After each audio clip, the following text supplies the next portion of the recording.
Bonjour, bienvenue pour cette vidéo. À vous qui avez l'idée ou qui êtes déjà en train de créer une école hors contrat, bravo, c'est parti. Voilà, je fais cette vidéo parce que je sais que souvent on est tenté par commencer de chercher un local, on est tenté de commencer par déjà remplir le dossier, comme si c'était une évidence, que c'était sûr, qu'on s'entendait déjà, qu'on avait déjà le même projet, alors que non, c'est pas du tout une évidence. Donc, vous serez bien plus solide si vous passez par ces 5 questions-là, par cette étape-là importante. Donc, il y a 5 questions de base. Ces 5 questions, c'est pourquoi cette école, hein? Que font les enfants? Quels sont les rôles des adultes? Quelles sont les intentions éducatives? Et quelle organisation? Donc, quelle organisation pour la classe et quelle organisation plus large pour l'association? Okay. Je vous conseille là de noter ces 5 questions. Et peut-être même de commencer à y répondre avant de m'écouter parler, pour ne pas être influencé par ce que je vais raconter moi. Alors, l'idée, c'est que chaque personne qui participe à ce projet, si tu es tout seul pour l'instant, c'est pas grave, tu vas le faire déjà avec toi-même, tu auras quelque chose de clair pour pouvoir échanger ensuite avec les autres. Donc, que chaque personne qui participe à ce projet va répondre à ces 5 questions et va prendre une note sur un papier, voilà, une feuille à 4 par question, va noter ses mots-clés. Ensuite, dans le couple, il va y avoir un temps pour se réunir dans le couple et regarder donc les points sur lesquels on est d'accord, les points qui posent question et les points où il y a déjà un clash, il faut déjà se mettre d'accord dans le couple. Ensuite, quand c'est fait en couple, on va pouvoir se réunir, toutes les familles, les éducateurs, les retraités, enfin tous ceux qui veulent aider, qui sont déjà présents dans le projet. Eh bien, on se regroupe, chacun vient avec sa feuille, ses 5 feuilles A4 avec ses mots-clés, on les affiche par question, et on va pouvoir prendre connaissance de ce qu'ont écrit les autres déjà, mais dans le silence, hein, on lit, c'est tout, on prend connaissance. Et après, il y a un temps d'échange où on va prendre chaque question et on va regarder les réponses de chacun et on va pouvoir éclaircir, questionner pour en savoir quelle est vraiment la vision qu'a chacun. Et on va pouvoir aussi se poser les questions de qu'est-ce qui est vraiment indispensable pour moi et qu'est-ce qui est du bonus, du facultatif. Voilà. Ce sur quoi, en fait, je ne lâcherai pas, juste, c'est pas possible que je participe à ce projet-là s'il n'y a pas ça ou s'il y a ça. OK. Et à partir de ce moment-là, vous aurez vu ce sur quoi il y a déjà connivence, il y a déjà l'unanimité qui est là. Les questions, on sent qu'on a besoin d'éclaircir, on n'est pas encore tout à fait mûr là pour pouvoir y répondre. Et les points qui clashent déjà, les points qui disent oula, mais il y a 2 projets différents, on dirait. Hein, ou les points qui disent ah ben là, zut, mince, faut vraiment qu'on mette ça au clair tout de suite, parce que ça ne sert à rien de chercher un local si on ne peut pas être d'accord là-dessus. Okay. Donc, ces 5 questions, là, je vais les développer. Je vais apporter un petit peu mes réponses et en fonction de mon expérience, moi, d'un style de créatrice d'école, je vais commenter. Alors, pourquoi cette école déjà? Quelles sont les motivations pour les enfants, en fait? Qu'est-ce que j'ai envie que vivent mes enfants qu'ils ne vivent pas aujourd'hui? Donc, concrètement, moi qui suis maman en école à la maison, j'ai envie que les enfants puissent avoir des amis de manière régulière, puissent vraiment nouer une amitié, puissent se connaître, voilà, d'autres enfants. J'ai envie qu'ils puissent jouer avec d'autres, j'ai envie qu'ils puissent inventer des spectacles avec d'autres, j'ai envie qu'ils puissent présenter des spectacles, mais dans toute leur production, avec d'autres. J'ai envie qu'il y ait de l'émulation aussi, hein, qu'ils voient certains faire des trucs, alors ça leur donne envie. J'ai envie aussi qu'ils puissent vivre le groupe, hein, l'intelligence collective, tout ce que ça veut leur apporter. J'ai envie qu'ils puissent développer plein de savoir-être, hein, qu'ils ne peuvent pas développer en restant juste dans la famille, hein, en étant vraiment dans une proximité avec d'autres enfants et d'autres adultes. Et j'ai envie qu'ils bénéficient d'un espace, en fait, qui soit l'espace des enfants, où ils vont pouvoir mener des projets, continuer des projets, voilà, un espace pour eux. Ensuite, quelles sont les motivations pour le vécu des parents? Donc aussi, si je pars de ma vie de maman en école à la maison, moi, j'ai très envie de pouvoir vivre du temps d'échange, enfin d'être avec les enfants et aussi d'être avec d'autres parents. Hein, parce que c'est ça qui est un peu dur en fait, hein, dans une journée de parents en école à la maison. Enfin, pour moi, en tout cas, c'est que j'ai vraiment envie d'être dans l'échange avec d'autres parents. Donc, pour que maman aussi ait des copines et des copains. Personnellement aussi, moi, j'adore être en présence d'autres enfants, le groupe d'enfants, voilà, j'adore. C'est mon passé d'instit, troisième type qui me fait dire ça. Donc, pour faire du bien à maman aussi, voilà, elle a des copines, elle a les enfants. Moi, j'adore aussi penser, analyser, réguler la vie d'un groupe. Voilà. Et puis, clairement aussi, je vais me dégager du temps de travail pour mon activité, sur les moments où ça sera d'autres parents qui seront là et pas moi. Est-ce qu'il y a un lien dans l'envie de créer cette école et la fin de l'IEF annoncée, préparée par le gouvernement, hein? Est-ce qu'on se retrouve pour créer un truc de façade? Est-ce qu'on se retrouve parce qu'on ne peut plus continuer ce qu'on a vraiment envie de continuer? Parce qu'en fait, est-ce qu'on peut vraiment plus ou est-ce qu'on ne va pas pouvoir passer à travers les mailles du filet? Est-ce que cette loi, elle va vraiment exister un jour? Est-ce qu'on n'aura pas changé de gouvernement d'ici là? Est-ce qu'on n'aura pas changé de constitution d'ici là? Est-ce qu'on n'aura pas changé de monde d'ici là? Donc, quel est le lien? Voilà, important de faire le lien avec cette loi qui se prépare. Parce que si les gens qui sont là, ils ont juste envie de continuer le unschooling, est-ce que ça a un sens de faire ça ensemble? En tout cas, comment on va faire pour que ça ait un sens, quoi? Ok, je sais quoi. Bon, par exemple, pour mon compagnon, il ne veut pas faire cette école si c'est parce que, en réponse à cette loi-là, quoi. Il a envie de le faire parce qu'il y a vraiment la motive que cette école existe. Ensuite, que font les enfants? Donc là, je vous invite à lister toutes les activités qui se font en intérieur ou en extérieur, qui vous viennent à l'esprit. Ce ne sera pas une liste exhaustive, mais mettez tout ce qui vous vient, hein. Que ce soit rire, jouer, puis on peut faire toute une liste de choses à laquelle ils peuvent jouer librement, faire des activités créatives, et on peut mettre tout ce qui nous vient, du bricolage, explorer la nature et qu'est-ce qu'on y fait. Voilà. Écrivez tout ce qui vous vient par la tête que vous avez envie que vos enfants y fassent, hein. Ils vivent. Donc, c'est aussi rêver, dormir, manger, boire, voilà, aller aux toilettes librement. Donc, sans jugement, sans se censurer soi-même, écrire tout ce à quoi on pense. On peut déjà faire un petit peu des sous-groupes, quoi.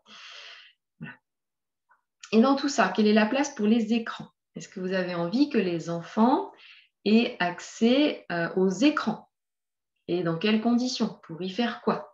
Okay, donc, éclaircissez vraiment ça, puisque dans les écoles hors contrat, on peut trouver des écoles où il est complètement OK d'être en liberté sur l'écran tant qu'on veut, hein. Donc, à partir de quel âge, pourquoi, comment.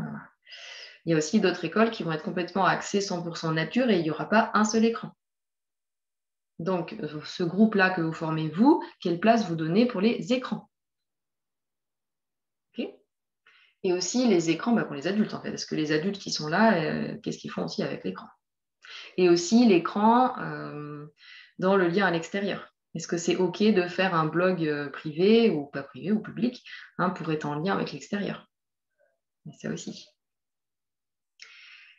Quand est-il possible de manger, en dehors du déjeuner bien sûr, et manger quoi? Alors ça, c'est un point aussi qui peut être crucial. Et manger aussi dans quelles conditions, hein? Est-ce que les enfants peuvent manger toute la matinée, tout l'après-midi?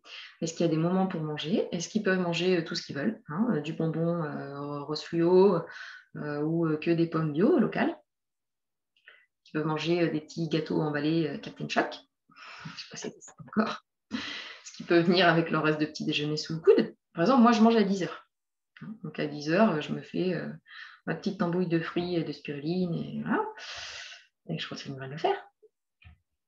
Et est-ce que c'est OK, hein? Quand est-ce qu'on mange? Comment? Et qu'est-ce qu'on mange?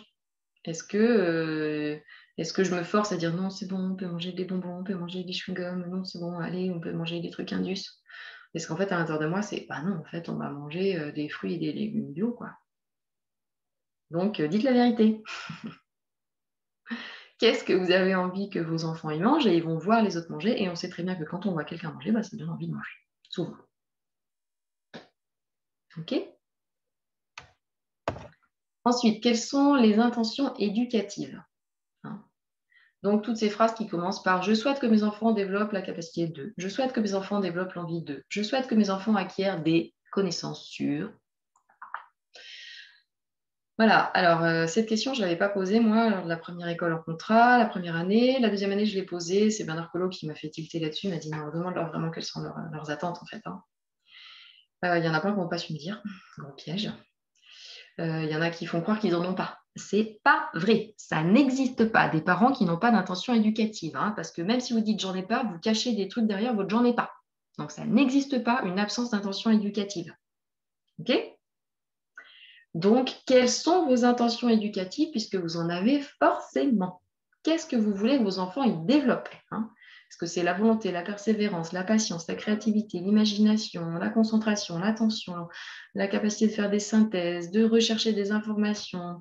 Vous avez envie de développer l'envie de jardiner, de cuisiner, d'explorer la nature, l'envie qu'ils acquièrent des connaissances sur, je sais pas, le système solaire, les plantes comestibles, le nom des oiseaux, le chant des oiseaux.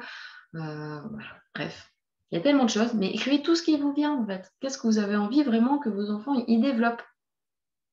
Ok? Parce qu'on a forcément ces envies-là. Et donc, il y a un piège en fait, hein. Il y a un piège, moi je l'ai bien vu en étant dans la Drôme en 2015 pour créer cette première école. Il y a un piège qui est de se dire non, ma seule intention éducative, c'est la liberté.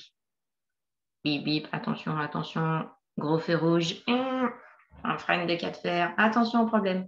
Non, on ne peut pas avoir d'intention éducative que la liberté, ça n'existe pas ça. Enfin, c'est un gros piège en fait.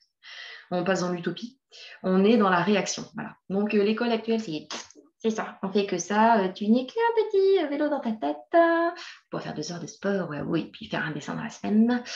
Et tu es complètement formaté pour devenir un ouvrier ou un cadre. Voilà. Donc l'école, c'est ça. Alors moi, je prends le contre-pied. Non, ils font ce qu'ils veulent, hein. Il va devenir lui-même, il fait ce qu'il veut. Et les adultes, ils n'ont pas leur gros savoir amener. Leurs adultes, on ne veut pas les écouter, les adultes. Les adultes, ils sont là, c'est un peu des pions. Ils se taisent. Ils ne savent rien, ils sont nuls. Donc ils se taisent, ils sont nuls. Je caricature, mais voilà, ça existe vraiment. À l'intérieur de nous, il y a la réaction. Voilà, c'est ça. Ce n'est pas une réponse, c'est réagir. Il y en a marre de brimer les enfants, hein, il y en a marre de les empêcher de vivre ce qu'ils veulent et de les empêcher d'être ce qu'ils sont. Alors, on va arrêter toute influence de l'adulte. Non, ça n'existe pas déjà, de toute façon. Et puis, en plus, on est là, on a vécu des expériences qui, j'espère, se transformer en leçons, que j'espère se transformer en sagesse. Et on a plein de choses à transmettre aux enfants, hein. On a une posture, on est présent, en fait. Ils ont besoin de nous, en fait, pour grandir. OK ? Donc, s'il y a toute cette idéologie sur non, les enfants, ils n'ont pas besoin des adultes, ils doivent être que libres, je vous invite à aller plus loin, hein, faire une marche avancée. C'est quoi la suite du disque? Parce que là, c'est une imposture, en fait. On a forcément des intentions éducatives pour nos enfants. OK? Voilà. Je vais calmer là.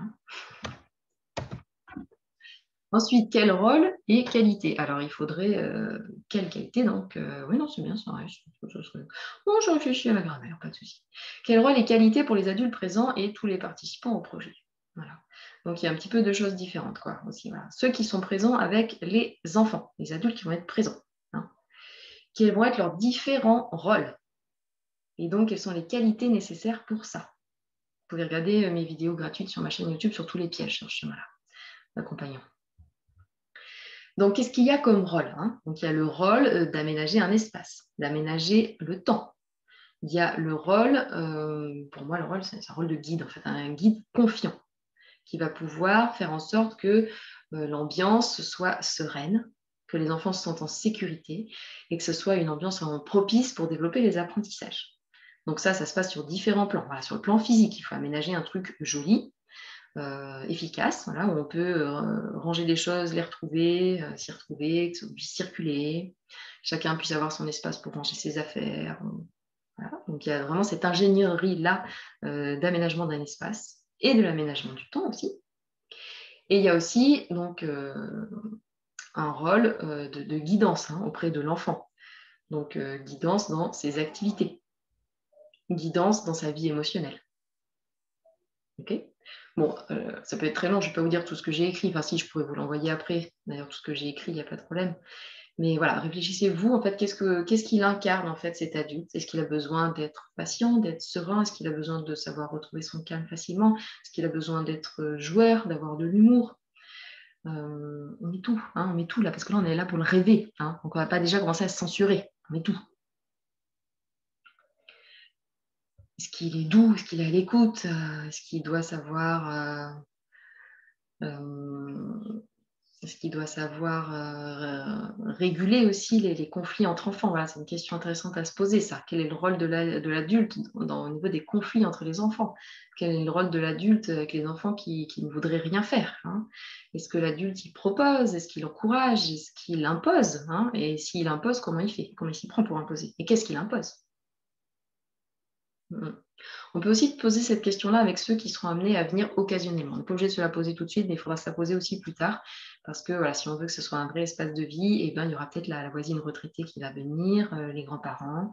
Voilà, donc c'est important de se demander avant qu'est-ce qu'on veut qu'ils incarnent eux aussi là, quand ils viennent, c'est quoi leur rôle et quelles qualités ils vont devoir faire preuve, voilà, qu'ils sachent qu'il y a une trame en fait, hein, et qu'ils vont être guidés aussi par les parents qui sont là habituellement.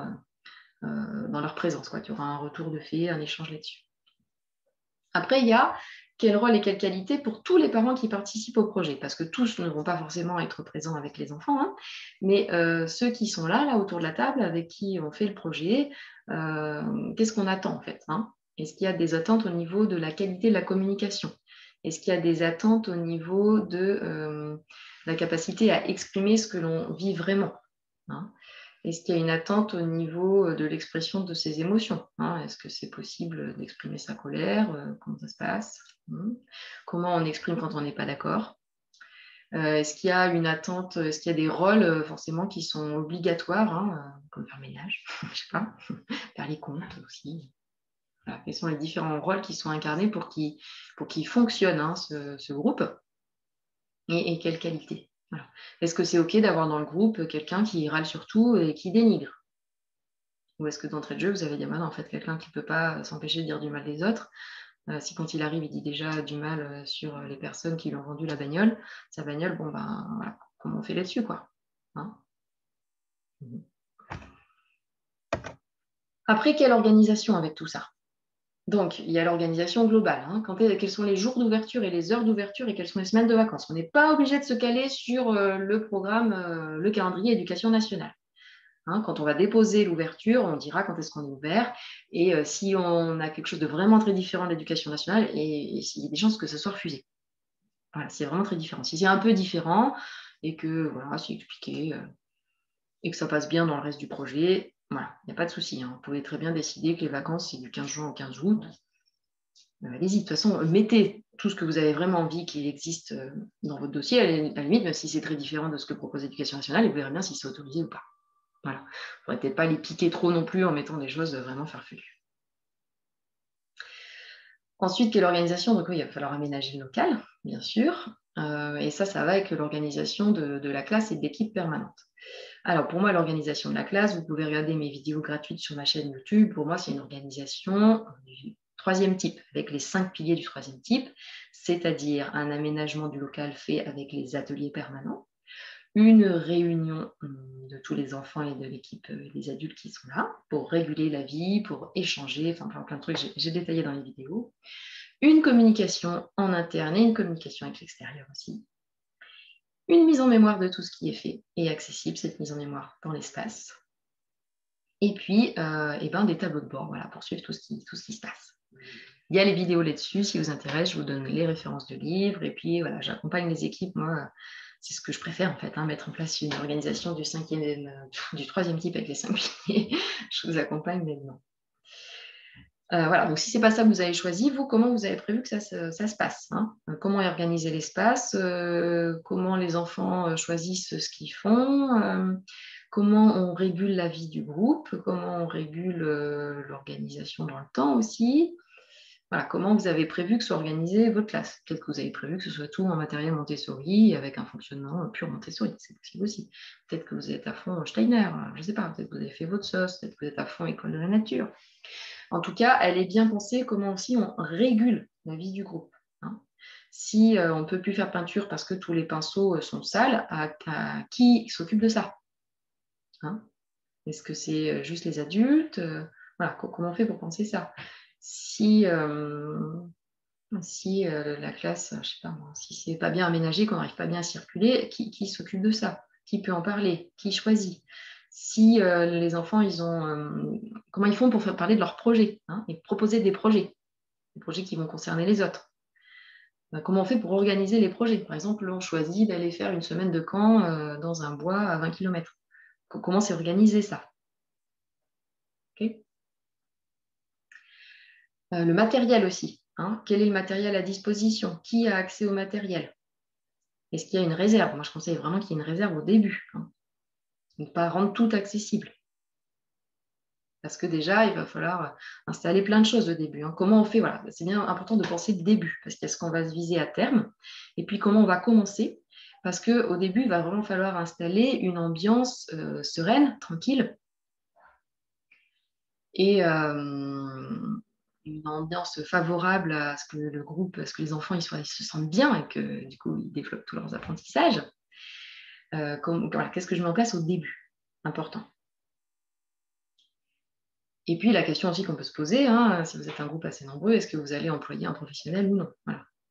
Et qu'est-ce que vous attendez de ce professionnel? Quelle est sa place? Comment est-ce qu'il est seul à décider du projet pédagogique? Ou est-ce que c'est vous qui en décidez et lui, il le met en place? Est-ce que c'est une concertation entre vous? Voilà, comment ça se passe, clairement. Moi, j'accompagne ça hein, pour choisir un professionnel. Ensuite, il y a l'organisation de la vie associative hein, et le mode de prise de décision. Est-ce que c'est le consensus? Est-ce que c'est le consentement? Est-ce que c'est la majorité? Est-ce que c'est un vote à 30%? Comment vous allez faire? Qu'est-ce qui se passe en cas de... La personne qui est directrice, évidemment, il y a l'organigramme aussi, quoi. Non donc, la personne qui est directrice, forcément, c'est elle qui va porter des responsabilités au pénal. Donc, elle va mettre son veto sur certains trucs. Comment on organise ça, en fait hein, l'articulation entre la personne qui est directrice, est-ce qu'elle est vraiment sur place ou pas, d'ailleurs? Donc, il y a un organigramme entre la personne qui est directrice, l'association, les parents qui sont présents. Est-ce que votre association, c'est aussi un conseil collégial? Est-ce qu'il y a président, vice-président, différentes tâches voilà. C'est important de penser l'organigramme, qui prend quelle décision et sur quel mode de prise de décision. Okay et en fonction de ça, vous pourrez écrire vos statuts après. Au niveau de l'organisation, est-ce qu'il y a des idées déjà pour collecter de l'argent? Donc là, on peut imaginer plein de choses. Au début, on rêve. Hein. Donc, moi, j'imaginais plein de trucs. Hein. Donc, nous, on n'aura qu'un loyer à payer. Enfin, un loyer plus l'électricité, plus l'eau, plus tout le matériel. Donc, évidemment, plus l'assurance. Ça représente des choses, hein, c'est sûr. Moi, l'idée, c'est que déjà, là, je vais mettre sous chacune de mes vidéos gratuites, je vais mettre un petit onglet PayPal pour dire que ça contribue à payer le loyer. Je vais faire des stages, moi, sur cette école.